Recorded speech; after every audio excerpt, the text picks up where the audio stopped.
اعوذ باللہ من الشیطان الرجیم بسم اللہ الرحمن الرحیم سامعین و ناظرین کرام، السلام علیکم ورحمۃ اللہ وبرکاتہ۔ جماعت احمدیہ کے دوسرے خلیفہ حضرت مرزا بشیر الدین محمود احمد رضی اللہ تعالیٰ عنہ کی ملی خدمات پر پروگرامز پیش کرنے کا سلسلہ جاری ہے۔ یہ کہ آپ نے متحدہ ہندوستان میں مسلمانوں کے حقوق کے تحفظ کے لیے، ہندو مسلم اتحاد کے لیے،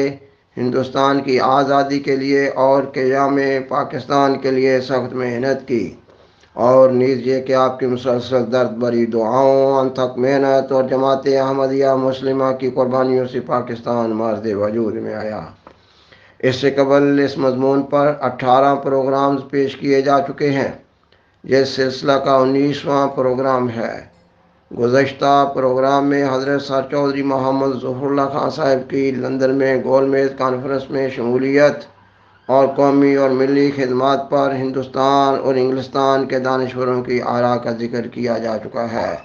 اور یہ بھی بتایا جا چکا ہے کہ آپ گول میز کانفرنس کے تمام اجلاسات میں شمولیت کے لیے نومبر 1930 سے 1934 کے آخر تک، یعنی ہندوستان میں اپنی کامیاب پریکٹس چھوڑ کر 4 سال تک انگلستان میں مقیم رہے۔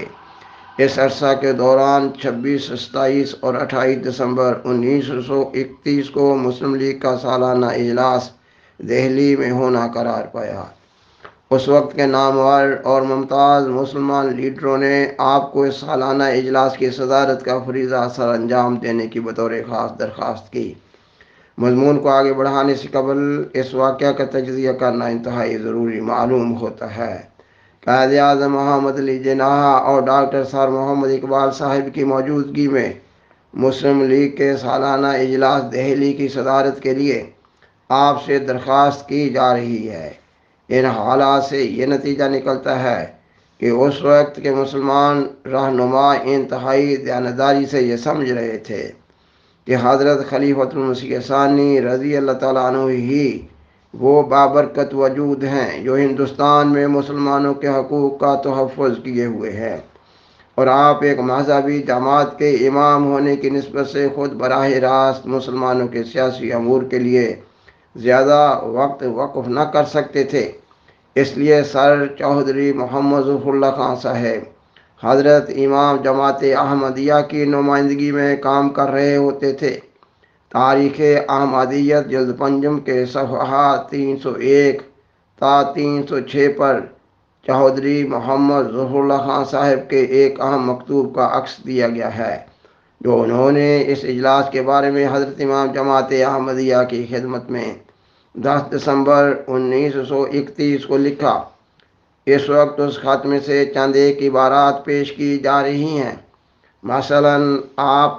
حضرت امام جماعت احمدیہ کی خدمت میں لکھتے ہیں یہ کہ خاکسار نے حضور کی منظوری کی امید میں اور اللہ تعالیٰ سے توفیق طلب کرتے ہوئے اسے منظور کر لیا ہے، اور زیادہ تر اس رنگ میں اپنے خیالات کے لحاظ سے اسے قبول کیا ہے کہ اس موقع پر مسلمان ہند کو حضور کی زبان بن کر سیاسی مشورہ دوں اور کسی حد تک ان کی سیاسی رہنمائی کر سکوں۔ اس لیے معروض ہوں کہ حضور کمال ذرہ نوازی اور شفقت سے اپنا قیمتی وقت نکال کر ایڈریس کا مسودہ لکھوا دیں اور خاکسار کو بھجوا دیں۔ خاکسار اسے ترجمہ کر لے گا۔ ایڈریس دونوں زبانوں میں چھپے گا، اردو میں بھی اور انگریزی میں بھی۔ گو پڑھا غالباً انگریزی میں جائے گا۔ حضور اندازہ فرما سکتے ہیں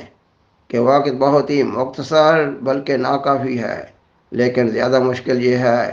کہ نہ میرے اندر وہ وسعت نظر، نہ وہ قابلیت، نہ موجودہ حالات کا وہ صحیح اندازہ اور موازنہ، اور نہ آئندہ آنے والے حالات کا اندازہ جو اس فرض کے ادا کرنے کے لیے ضروری ہیں۔ اس لیے میری ناقابلیت کو بھی مد نظر رکھتے ہوئے اور موقع کے لحاظ سے بھی حضور یہ تکلیف ضرور گوارا فرما لیں۔ حضور کی عام مصروفیتوں کے علاوہ جلسہ بھی قریب آ رہا ہے اور حضور پر یہ زائد بوجھ ہوگا۔ حضور اس عریضہ کے ملنے پر اگر وزیر طار خاکسار کو اطلاع کرا دیں کہ یہ عریضہ شرف باریابی حاصل کر چکا ہے اور ایڈریس کے متعلق خاکسار کی گزارش قبول ہو چکی ہے تو خاکسار کی بہت سی تشویش رفع ہو جائے گی۔ ایڈریس جیسے جیسے حضور لکھواتے جائیں، اگر خاکسار کو بھجوا دیں تو خاکسار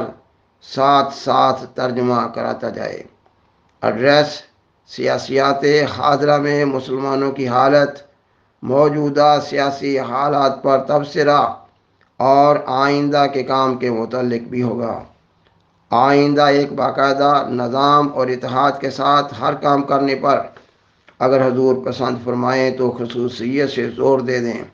خاکسار بیان کرتا ہے کہ اس خط کے آخر میں حضرت سر چودھری محمد ظفر اللہ خان صاحب حضرت امام جماعت احمدیہ کی خدمت میں اللہ تعالیٰ کے حضور دعا کرنے کی درخواست کر رہے ہیں۔ سامعین و ناظرین کرام،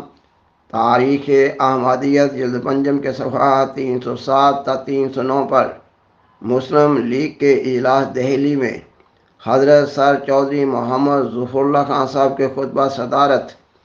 اور اس خطبہ صدارت پر مختلف اخبارات کی آراء پر ایک نوٹ دیا گیا ہے۔ اس وقت اس نوٹ کے بعض حصے پیش کیے جا رہے ہیں۔ تاریخ احمدیت میں لکھا ہے کہ مسلم لیگ کا اجلاس دہلی 26 دسمبر 1931 کو مسجد فتح پوری کے جیون بخش ہال میں زیر صدارت جناب چودھری محمد ظفر اللہ خان صاحب منعقد ہونا قرار پایا تھا، لیکن کئی روز سے احراریوں اور دوسرے کانگریسی علماء نے جلسہ میں رکاوٹ ڈالنے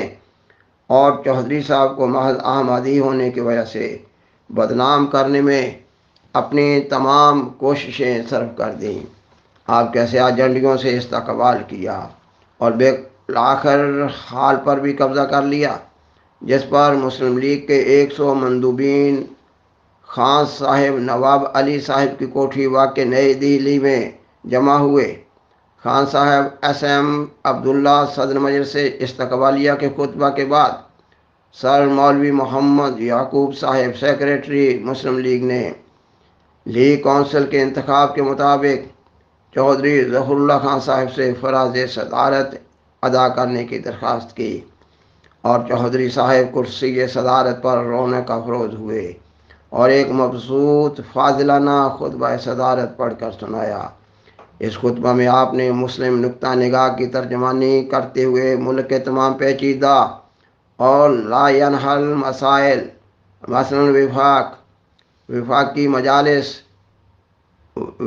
مجالس قانون، مالیات وفاق،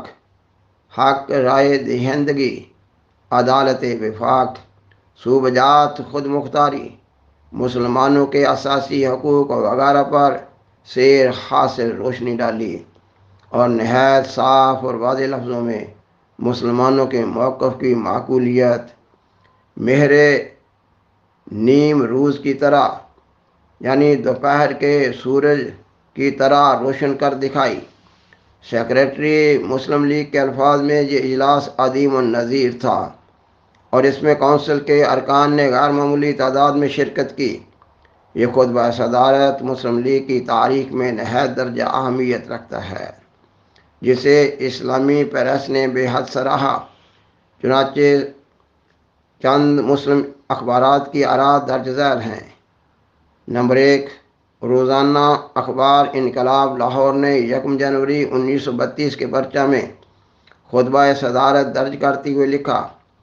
چودھری ظفر اللہ خان صاحب نے آل انڈیا مسلم لیگ کے اجلاس دہلی کے صدر کی حیثیت سے جو خطبہ پڑھا، اس میں سیاسیات ہند اور سیاسیات اسلامی کے تمام مسائل پر نہایت سلاست، سادگی اور سنجیدگی سے اظہار خیالات فرمایا۔ نمبر 2، اخبار الامان دہلی 30 دسمبر 1931 نے لکھا، جہاں تک آل انڈیا مسلم لیگ کے سالانہ اجلاس کی تجاویز اور اس کے خطبہ صدارت کا تعلق ہے، اس میں پوری مسلمان ہند کی ترجمانی کی گئی ہے اور اس لحاظ سے کہا جا سکتا ہے کہ بر وقت مسلمان ہند کی صحیح ترجمانی کرنے میں یہ اجلاس گزشتہ جلسوں سے زیادہ کامیاب رہا۔ وزیر اعظم کے اس تاریخی اعلان پر جو اس نے 2 دسمبر کو گول میز کانفرنس میں پیش کیا تھا، مایوسی کا اظہار افسوس کیا گیا ہے اور یہ بتایا گیا کہ جب تک وہ مسلمانوں کے فلاں مطالبات نامنظور کریں اس وقت تک مسلمان محاذ اس اعلان سے ہرگز مطمئن نہیں ہو سکتے۔ اس طرح ایک اہم تجویز آل انڈیا مسلم کانفرنس اور آل انڈیا لیگ کو متحد کرنے کے لیے منظور کی گئی، جس پر مسلمانوں کی سیاسی موت و حیات کا دار و مدار ہے۔ اسی طرح بعض اور مفید ضروری تجاویز منظور ہوئیں۔ اسی طرح خطبہ صدارت میں جس دلیری و بے باکی کے ساتھ حکومت کے رویہ کی مذمت اور حقوق مسلمین کی وکالت کا حق ادا کیا گیا ہے، وہ بھی اس اجلاس کی ایک تاریخی خصوصیت ہے۔ نمبر 3، الخلیل دہلی نے اپنے 1 جنوری 1932 کے پرچہ میں لکھا، چودھری ظفر اللہ خان نے آل انڈیا مسلم لیگ کے اجلاس دہلی میں جو خطبہ صدارت ارشاد فرمایا وہ اپنی نوعیت و سود مندی کے اعتبار سے وقت کا ایک اہم خطبہ ہے اور اس میں مسلم جذبات کی صحیح ترجمانی کی گئی ہے۔ ہم چودھری صاحب کے ممنون ہیں کہ آپ نے مسلم جذبات کی سچی وکالت کی اور حکومت اور دنیا کو ایک دفعہ اور متنبع کر دیا ہے کہ اگر مسلمانوں کے حقیقی مطالبات منظور نہ کیے گئے اور انتخاب جداگانہ کے قیام میں پنجاب و بنگال میں مسلم اکثریت کے تحفظ سندھ کی غیر مشروط علیحدگی اور سرحد کو حقیقی اصلاحات کے عطا کرنے کی طرف مستعدانہ قدم نہ اٹھایا گیا تو یہاں کوئی آئین کامیاب نہ ہوگا اور مسلمان ہرگز مطمئن نہ ہوں گے۔ مسلم حقوق کی وکالت کا جو طریقہ آپ نے اختیار کیا وہ بہت صحیح اور بہت درست تھا۔ تمام خطبہ آپ کی فاضلانہ اور دلیرانہ ترجمانی سے لبریز ہے۔ آپ نے اس خطبہ صدارت میں جن گراں قدر خیالات کا اظہار کیا ہے حقیقت میں وہی مسلمانوں کے خیالات ہیں۔ اس خطبہ کو پڑھ کر مخالفین کو یقیناً اپنے احتجاجی فعل و عمل پر افسوس ہوا ہوگا اور ہونا چاہیے، اور تاریخ احمدیت میں مزید یہ بھی لکھا گیا ہے کہ سیکریٹری مسلم لیگ سر محمد یعقوب خان صاحب نے اجلاس دہلی کے بخیر و خوبی منعقد ہو جانے کے بعد مسلمانان ہند کو توجہ دلائی کہ آل انڈیا مسلم لیگ کو اپنا سالانہ اجلاس منعقد کرنے میں جو دشواریاں دہلی میں 26 دسمبر 1931 کو پیش آئیں وہ پہلی مرتبہ نہ تھیں، بلکہ اس سے پیشتر کئی مرتبہ لیگ کے مخالفوں نے اس کو توڑنے اور اس کے جلسوں کو ناکام بنانے میں سعی اور کوشش کا کوئی دقیقہ نہیں اٹھا رکھا۔ اس مرتبہ دہلی میں مخالفین کا ہجوم بہت زیادہ اور بہت قوی اس وجہ سے ہوا کہ علم بغاوت مذہب کے نام سے بلند کیا گیا تھا، اور یہی امر سب سے زیادہ باعث شرم اور قابل نفرت ہے۔ مسلمانان ہند کو اس واقعہ سے سبق حاصل کرنا چاہیے اور آئندہ کے واسطے اس فتنہ پردازی کا سد باب کرنا چاہیے، ورنہ مسلمانوں کا تمام قومی شیرازہ بکھر جائے گا اور ان کے سیاسی حقوق کا کلا پاش ہو جائے گا۔ سامعین و ناظرین کرام، یہ مضمون ابھی جاری ہے۔ بالآخر درخواست ہے کہ برائے مہربانی اس پروگرام کو دوسروں سے شیئر کریں